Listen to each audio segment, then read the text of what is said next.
Imagine you're sitting in a room. It's hot, over 100 degrees Fahrenheit, and it's Las Vegas in August. It is not the time to be cramming yourself in a room with 100 plus people.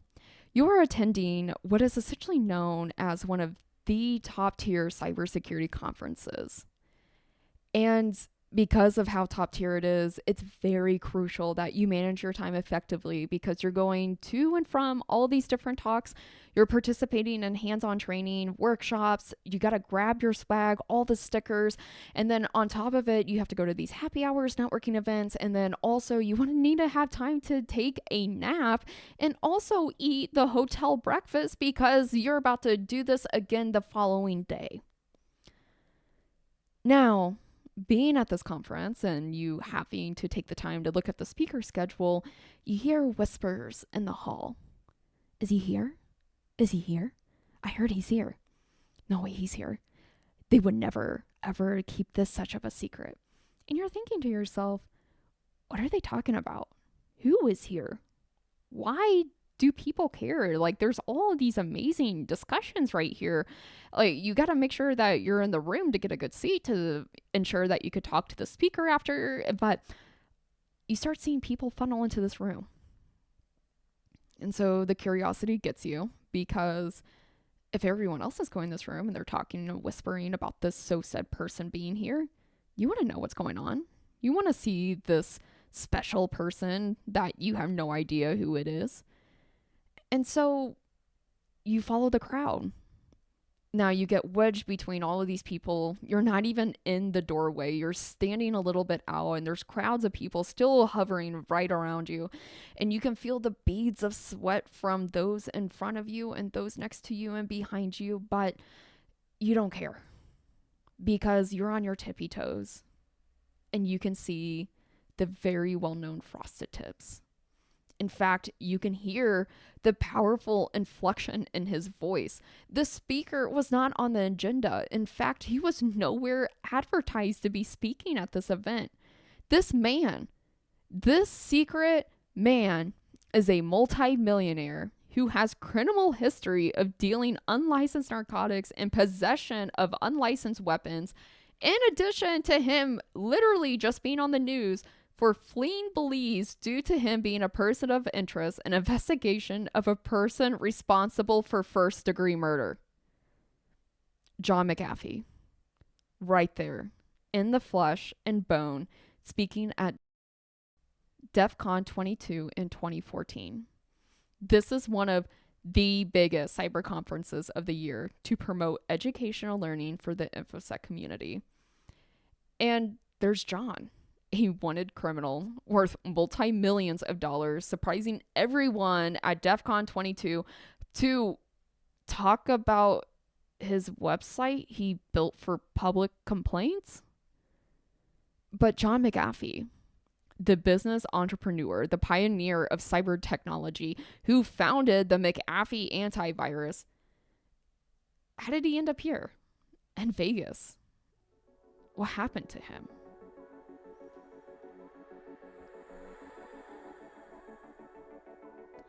Hi, and welcome, Defenders and Lab Coats. My name is Rena Schultz, and I'll be your aide today as I guide you through different learning opportunities in CyberSpeak Labs. Before we dive into today's lab assignment, I do want to share some very exciting news with you all. CyberSpeak Labs is partnering with a nonprofit business called the Missouri Cyber Center of Excellence. This nonprofit aims to help those in rural areas of Missouri to get access to technology to aid them in breaking into the cyber field. CyberSpeak Labs will be hosting a free and virtual conference called Cyber LabCon on July 17th.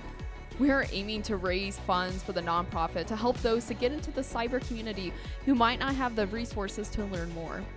To make this even more exciting, for every $25 an attendee donates, their name will be entered into a raffle to win many different prizes, such as signed books, one-on-one mentor sessions for those seasoned in the field, and of course, access to private Discord channels for career growth and a support network, and much more. If you are interested, you can find more information by visiting https //cyberspeaklabs.com. If you want to donate directly or learn more about the Missouri Cyber Center of Excellence, you can always visit mccoe.org. Now, defenders and lab coats, let's dive into this lab assignment and learn more about one of the top celebrities in the cyber field who is known to make innovative changes in the field. I will provide a disclaimer to you all. This is one lab assignment where the research was, I will say, can be mature to some audiences. With this being said, illegal activity is not promoted in this episode. But the episode is aimed to bring education and awareness to historical events in the cyber community. Research topics throughout the podcast may be traumatic, triggering, and could increase anxiety. These topics will be going at a high level over court cases that involve John McAfee, topics of self-exit, self-harm, or violence towards others, conspiracy theories, discussion of human rights, and just a general topic of what we will call quote-unquote adult activities that are most likely not favored by the general public. So, viewer discretion is advised. The research behind these articles are fact-driven and are referenced through documentaries and other related news articles. You can find more of a detailed outline about the research notes through our monetized platform on cyberspeaklabs.com. The research is not swayed to any political side or party. That is for the audience to have their own personal opinion on. And again, I will emphasize this research is a topic to bring education awareness of historical events. But again, user discretion is advised.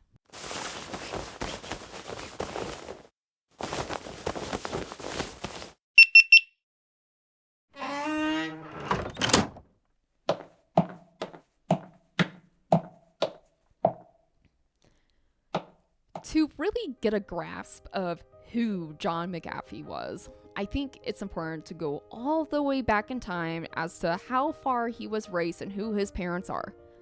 I will say the researchers for this episode did a great job in discovering John McAfee's relatives dating as far as back of the year of 1133. And in fact, this relative who lived in 1133 was named Walter de Burgh, and he was from Norfolk, England. And I'm going to be honest, I really don't know how the lab researchers committed this much time digging that deep into the family of John McAfee. Not even kidding, one of the comments made about John's genealogy was that he had at one point claimed on X, formerly Twitter, that he has 47 children, 61 grandchildren, and 19 great-grandchildren. Goodness, Mr. John McAfee. He allegedly also claims he has not met a single one of his descendants. So, honestly, the world may never know the true extent to John McAfee's extended gene pool. However, John McAfee's parents went by the name of Don Harold McAfee and Joanne Ellen Williams, where the famous John McAfee is recorded to be their one and only son. John's father, Don, was born and raised in the state of Virginia, specifically around the Roanoke area. His father eventually was enlisted into the United States Army and was stationed in England, where Don eventually met Joanne while being stationed in England. And I guess you could say they were very into each other. Eventually, Joanne and Don had John McAfee. John was born and raised on an army base in September 18th of 1945, thus making the famous John McAfee British American. John McAfee would later in his life describe his father as a abusive addict. John would later admit that most of his childhood was living in fear and not understanding the environment he was growing up in. And eventually, by the time that John was 15 years old, his father had self-exited. Now, Netflix does have a documentary about John McAfee called Running with the Devil, where there was some speculation in this documentary that John could be more involved in his father's passing than the initial report led on. However, there is no concrete evidence to support these theories or accusations. Eventually, John makes milestones in his life by attending college at the Roanoke College in Virginia, where he received his degree in mathematics in 1967.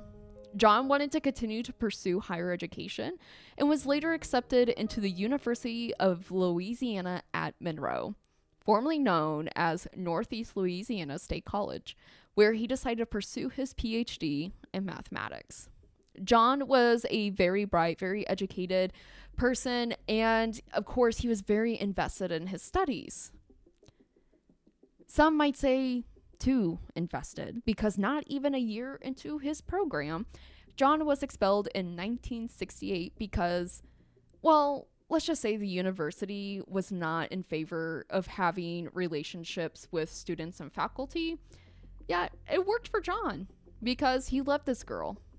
Loved her so much that eventually she became his first wife. Now, John's life really took off for him after he got expelled. He finds a programming job at NASA's Institute for Space Studies in New York City, and it was never truly disclosed what John did with NASA, but it is documented he had worked there from 1968 to 1970, which around that time was also the Apollo program, and some scholars do believe he had some contribution towards. And then from the years of 1970 to 1980, John continued to work as a software developer. He worked for many other companies such as Univac, Xerox, and Lockheed Martin. During his employment at Lockheed Martin, John started to read about computer viruses, specifically one of the very first viruses called brain virus. And brain virus was released in 1986 by two Pakistani brothers, where the virus impacted the boot sector of a computer through, and you will never guess this, through floppy disk. And if you are worried about this being current in today, don't worry, we're pretty much safe from floppy disk viruses. And honestly, you'd be surprised to even find a computer these days that have a USB port, so we're even double more safe.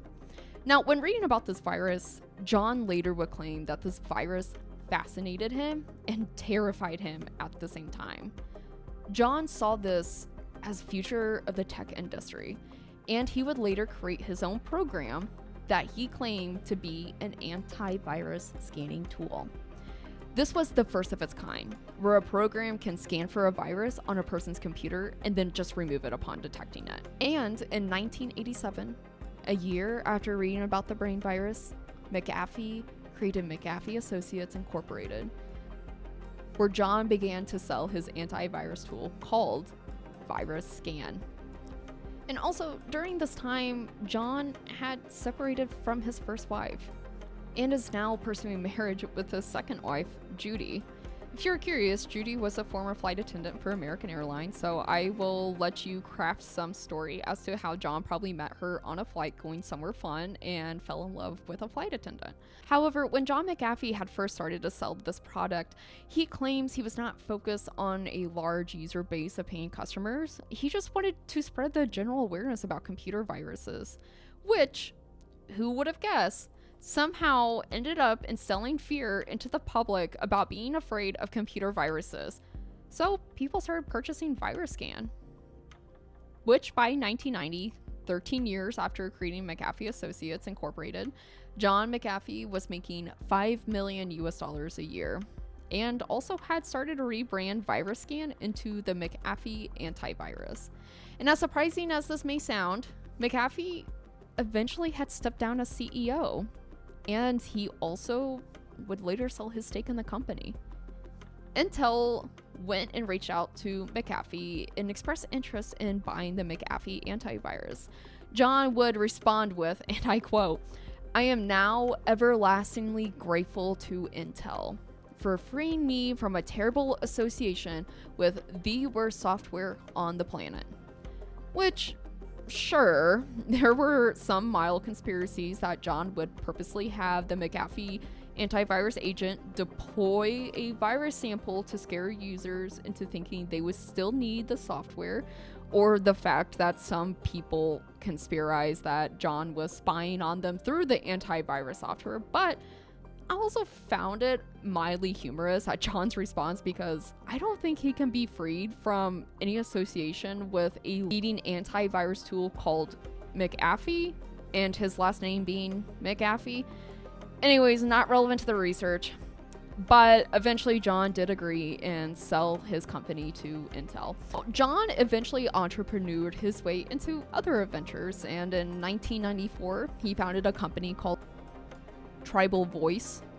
And through that company, John had developed one of the very first messaging apps called Powwow, which you can still find installers for. I would not trust it, but it is out there.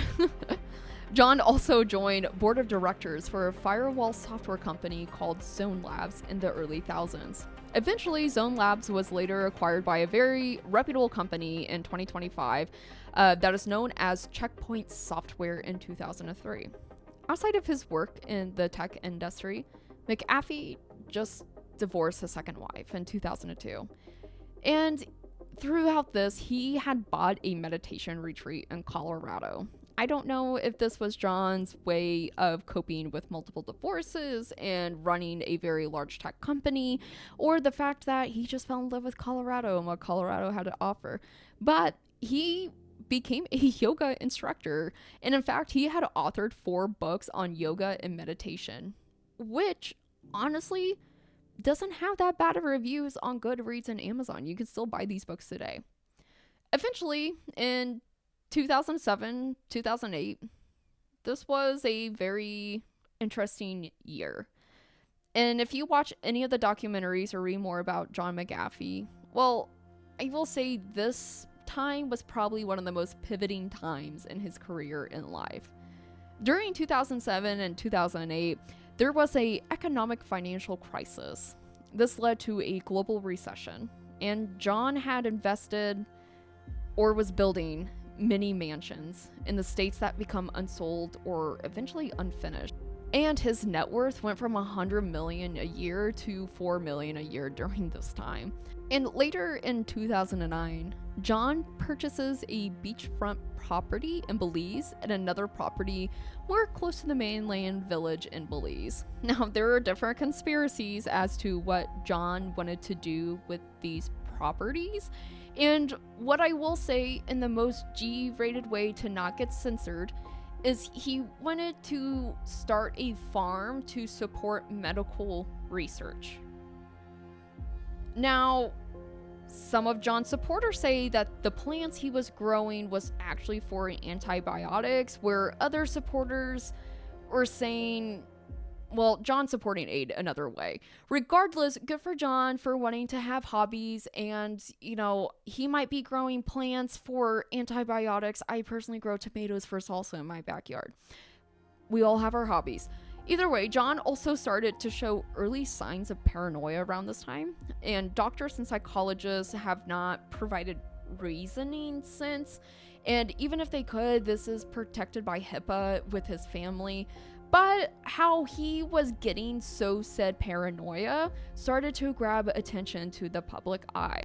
In fact, his mainland property in Belize was surrounded by a large group of security guards. And there wasn't much talk as to why he wanted these large numbers of armed security, but we can probably assume it was for John's protection and the protection of his farm plants.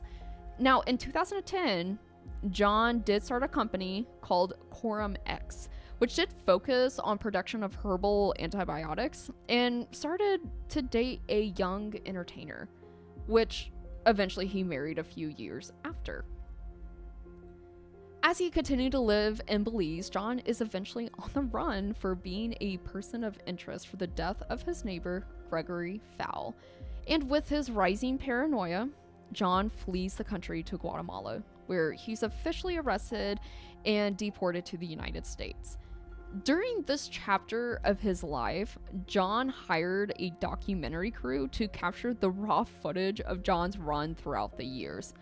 And there are a lot of stuff to unpack throughout this documentary and a lot of details. I am not going to be covering them in this podcast, but I will say you can watch this documentary on Netflix. It is very insightful, and of course, user discretion is advised if you do watch this. And I can't even describe this wild trip that John took during his time of flee.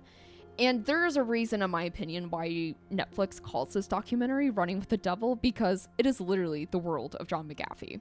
In fact, one of the crew members of the documentary stated, and I quote, The plan was to film this man on a run, but I just didn't know how far it could go. And these people were illegally going into Guatemala, including the documentary crew, who also had to follow the deportation of John McAfee. And during the documentary, one of the interviewees claimed, and I quote, John had created software to spy on everyone. John's paranoia through the documentary increases because it is thought to said that John was also wanted for knowing things that he shouldn't be knowing because he was quote unquote spying. Even though John never officially admits he was spying on people, it's a whole bunch of paranoia in a trip that absolutely does not make sense to me. But either way, he was deported back to the States, and he was never charged for the harmful exit of his neighbor. And if you do choose to watch this documentary, please make sure there's no children in there, at least from my side. It is not a family-friendly documentary. There is a lot of things happening that I cannot say on this podcast because I will absolutely get censored. But of course, around this time, after all of the police drama settles down, John McAfee makes one of the most iconic YouTube videos of all time. John McAfee, being John, is explaining how to install the McAfee antivirus on a computer. And John claims that he made this video because he was getting so many emails from users of McAfee asking how to install the McAfee agent. So he just went ahead and made the video. And of course, John being John, he made it the most inappropriate, most obnoxious video of all times on how to install the agent. I'm talking about very beautiful women and a lot of things that John is participating in, and just honestly the comments itself is enough to say most about the video. In fact, one user quoted, "I cannot unsee what I just saw through this." And honestly, if this video was posted in today's time, it wouldn't even be posted. It would just be censored. So the fact that YouTube has kept this up is a miracle of its own. So yeah, again, this is another thing where if you decide to watch this John McAfee video, it's one of his very first ones, so you have to scroll all the way to the bottom. Viewer discretion is advised. It is very cringe. So now, after the whole fiasco in Belize, after this whole YouTube video, John decides to move into a small town in Alabama. And during his time there, he was charged again. And these charges were for charges of a firearm violation and also driving under the influence.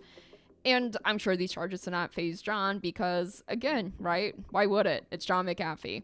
And mostly because there's other mugshots of John McAfee throughout this time. One of them was him in Tennessee. He got charged for driving under the influence. In his mugshots, he's just smiling, having his picture taken because why not? It's John McAfee.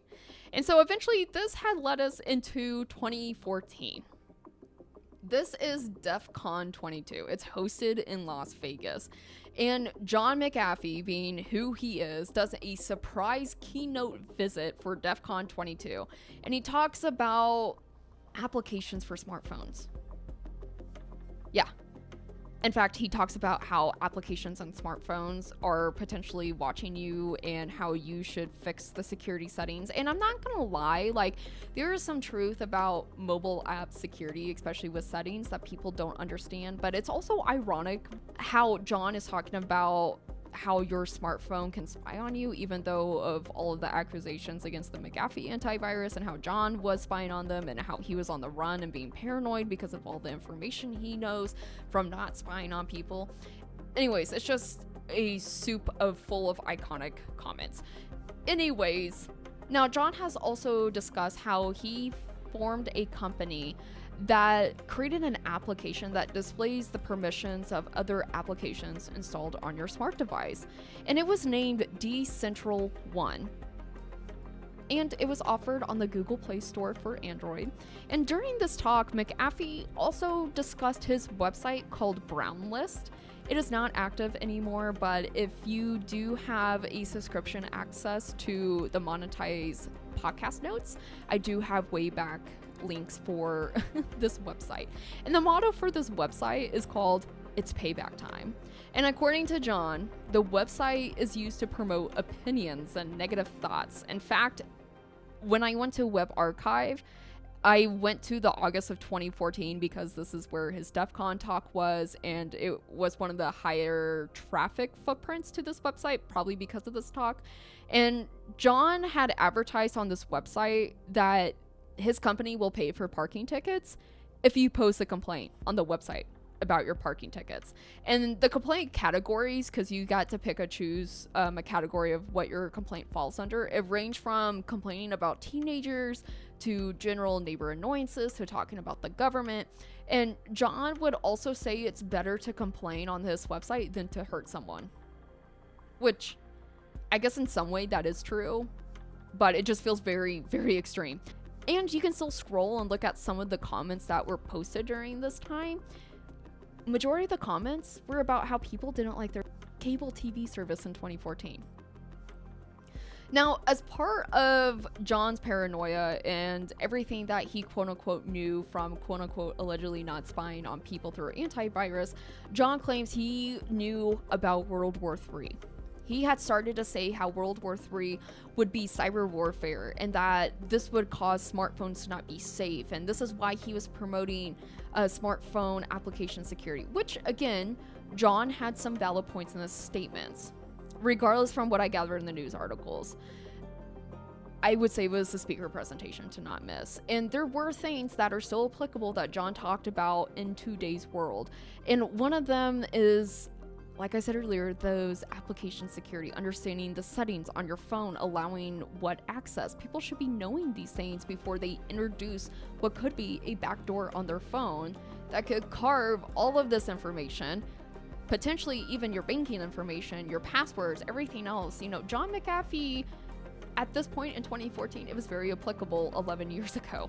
So at this point, John McAfee has been known to be an entrepreneur, one of the richest people in the world, a tech guru. And to add to the million other LinkedIn titles that John has made for himself, he announces to the world in 2015 that he will be running for the 2016 United States presidential election. And if you do not know much about the 2016 presidential election, well, it was an interesting time for the cyber community. I did do a podcast episode in season 1 of Defenders and Lab Coats where we talked about the cyber events with Hillary Clinton's party and of course voter machines, but this was a very impactful time for the cyber community. And the fact that John McAfee, the cyber person to know, is running for this so-said election, it raised a lot of eyebrows. John made one of the most memorable campaigns in the United States history, which is not surprising. It's John McAfee. And the last few campaigns there have been in the US history, well, it is very hard to keep that title of being one of the most memorable campaigns it's just a hard title to keep these days. Now, John had registered his campaign under the Libertarian Party, but in different news outlets, John McAfee claims to have started his own party, the Cyber Party. And John was very open about his negative opinions with many different things. One of them he very strongly was not a fan of was the Internet of Things, because John McAfee said it was a way to spy on private conversations. For a guy that is accused of many other ways to spy, to also be promoting ways on how your phone can spy on you. We are not allowed to have toasters on the Wi-Fi now because it isn't into our conversations. Now, I'm sure John was also talking about things such as the Google Home, the Alexa, which was also gaining popularity around this time. And again, people don't understand the data privacy, how data is handled. They're just bringing all of this cool technology in. So again, John has some areas where, yes, this is an interest, but again, delivery matters. And I'm not gonna show what he also promoted during his campaign election, but if you're curious, again, user discretion is advised if you decide to do your own research. Now, in my personal opinion, John was one of the few in this campaign election to really care about cybersecurity. He spoke his mind. And that is just who John McAfee was. That is his brand as well. And he even talked about how there wasn't a core education about cyber warfare or cyber attacks. And I do agree with this. Even today, I will say we're more equipped with education and resources. But during the 2016 election, yeah, this was not really a thing. And of course, knowing what happened during the 2016 election, it is very ironic as to that John was talking about this and for all the events that did unfold. So, since John technically was a libertarian candidate, Gary Johnson was voted to represent the party for the 2016 election. So, John McAfee didn't even make it to the ballot, essentially. And of course, right when the presidential election was nearing its end, around this time, cryptocurrency really started to rise in popularity. And being the tech guru that John is, this had captured his eye of something to be interested in. And John McAfee had posted on Twitter, now X, about his theories with cryptocurrency. He claimed that in 2017, Bitcoin would reach 500,000 US dollars, and by 2020, if it doesn't reach 1 million by December, he will eat his, well, to not get censored on this podcast, he would eat his own eggplant emoji. And if you would like another spoiler, crypto did not hit 1 million in 2020. Bitcoin absolutely did not. And since McAfee was very popular on Twitter, he started to promote his posts towards altcoins and ICOs. And if you're not familiar with these terms, altcoins is essential other cryptos. Most of you all might know Bitcoin, and it was one of the quote-unquote original cryptos, and eventually other cryptocurrencies hit the market that also gained popularity. Now, ICOs are very different. These were essentially crypto crowdfunding. And an example that's often used with ICOs is, think of a startup company that wants to raise money. And instead of selling stock, they create their own crypto coin, and they would sell the crypto coin. And this had become very, very popular in 2017. And eventually the government had cracked down on these different exchange options. And the public had discovered that many of these ICOs, they weren't legit. They were just scams, and they weren't even related to a functional business or even had proper funding. And I can't speak for the actual thought process John McAfee had during this crypto hype, but he was known to talk about these crypto exchanges, especially after he talked about eating his own eggplant emoji. Allegedly, McAfee was known to charge over 100,000 US dollars to endorse tweets regarding specific crypto projects or exchanges and ICOs. And of course, John can't stay away. Once he finds interest in something, he has to be part of it. He has to be that entrepreneur, that pioneer that's taking risk. And John posts on Twitter about his own exchange coin called the McAfee Dex. And if you're a subscriber to the podcast show notes, you can find more detailed information in the research about how this coin was used. But long story short, this coin is no longer in service for obvious reasons. In fact, as of March 23rd, 2025, the McAfeeDex.com domain is up for sale. It's for grabs. I think it was $5 last I checked. So this website isn't even valid anymore. Now, eventually, John and his bodyguard was arrested in Spain on October 5th of 2020, and they were both charged with tax evasion and crypto fraud.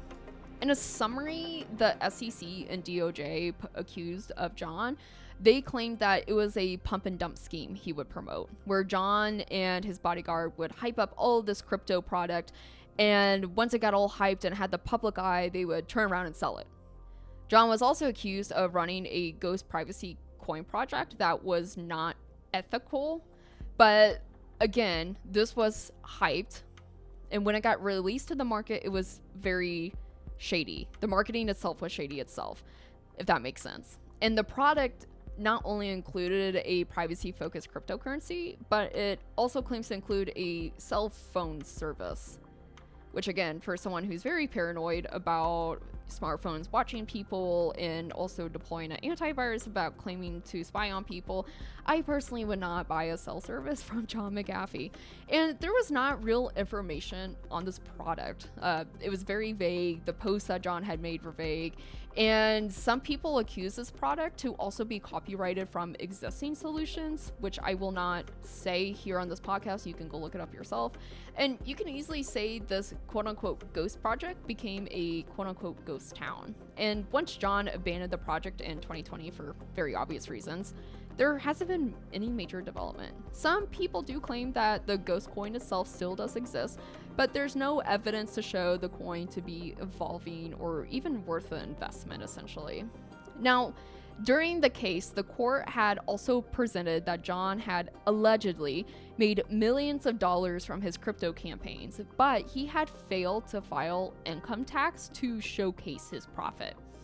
And later on, John McAfee was found guilty of these charges and was sent to prison.